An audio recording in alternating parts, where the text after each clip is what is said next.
Welcome to Six's Overdrive, everybody. As I said in the previous bike show video that I'm going to showcase down below, I'll put a link to that in the description. I was going to get into introducing you some of the 2017 models and go through some of the text for them and why I think these bikes are important. The first one we're going to go through today is actually two bikes. It's the Ninja 650 and the Z650. So Kawasaki has revised these bikes for 2017 essentially to keep up with the new offering from Yamaha, which is the Naked FZ07.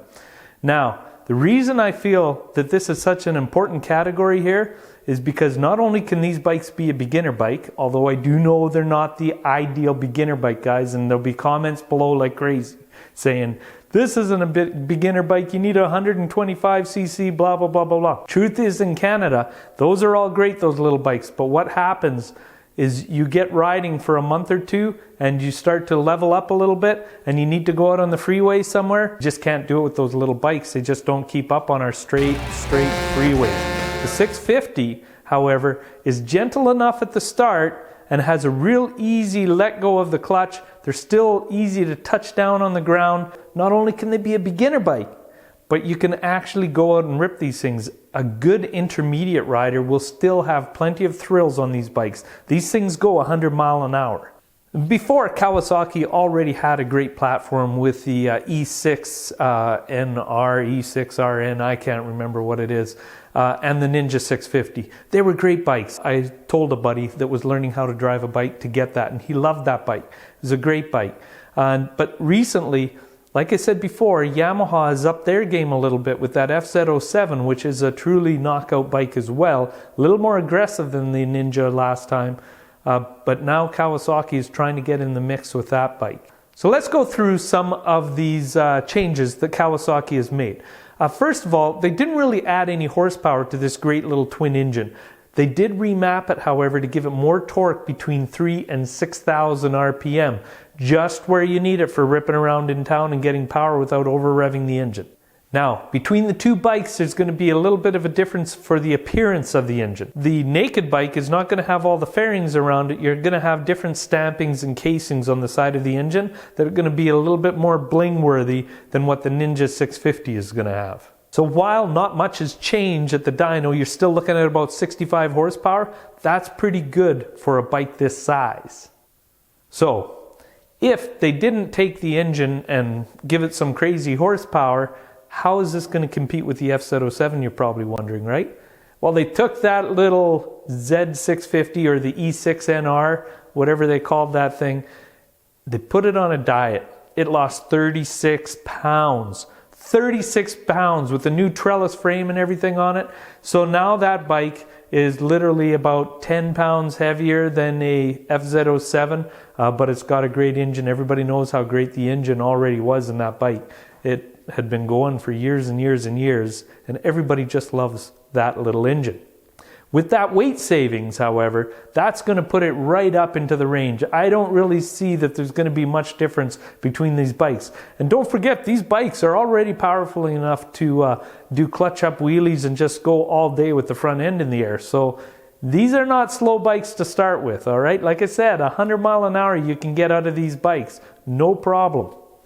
So because they had that engine already figured out and dialed out pretty good, it allowed them to really focus, like I said before, on the weight savings and the new trellis frame and shortening up rake and trail a little bit. This bike is supposed to handle great. You're also going to notice when you hop on this bike that it's really narrow now. It is very narrow, like 300cc narrow. This bike is crazy narrow. Did I say that enough already? Anyway, guys, you're going to notice when you step on this bike right away, first thing is that you get on and it's really light feeling. Like it feels like a smaller bike, which again is going to help those learner riders. It's just easy to move back and forth. And a guy like me with a 30-inch inseam, flat-footed on the ground. Seriously, I can't do that on hardly any bikes unless they're a cruiser. And I can put both feet flat. My heels are touching the ground on this bike. That's phenomenal.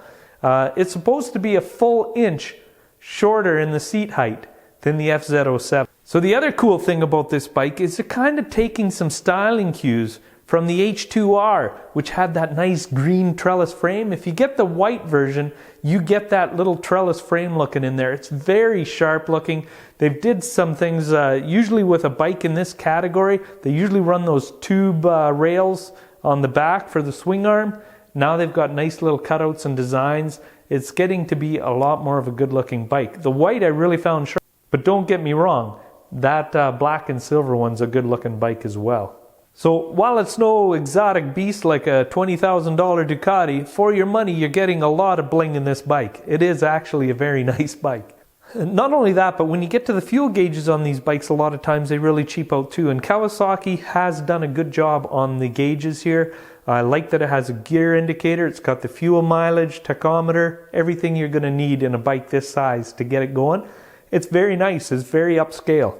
So the rear taillight is really cool as well, guys. You get that Z Heritage where you get that Z-shaped taillight.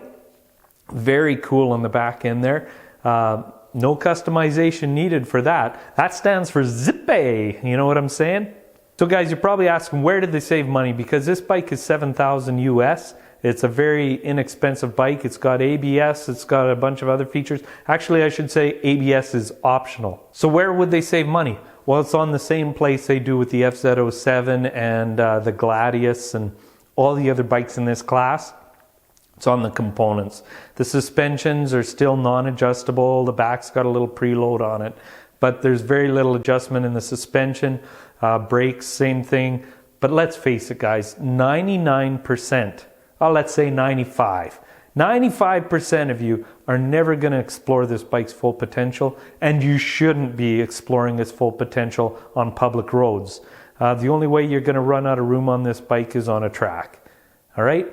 It's that competent of a little bike. It's just a great little thing. It'll get you around anywhere. If you get the little Ninja package, you got nice little clips and everything. You can clip your luggage and you can go for long trips. It's even got a windshield. Or if you're just like me and you hate windshields, you can go on trips with these things all day long. They're all day comfortable. They have the power to go anywhere and keep up with all traffic. So I've been around enough to know that you don't necessarily have to reinvent the wheel to make a successful motorbike. When you want to do changes and you want to make them make a huge difference on a bike, the thing you do is you take the bike on a diet and you make sure it handles good, and then you put it in a good looking package. And I think Kawasaki has nailed it out of the park in this regard. So guys, that was my quick look at the Z650 Ninja 650. I hope you enjoyed what you saw. Remember, share, like, comment, and subscribe, because this is Six's Overdrive, and I'm out of here. Bye-bye.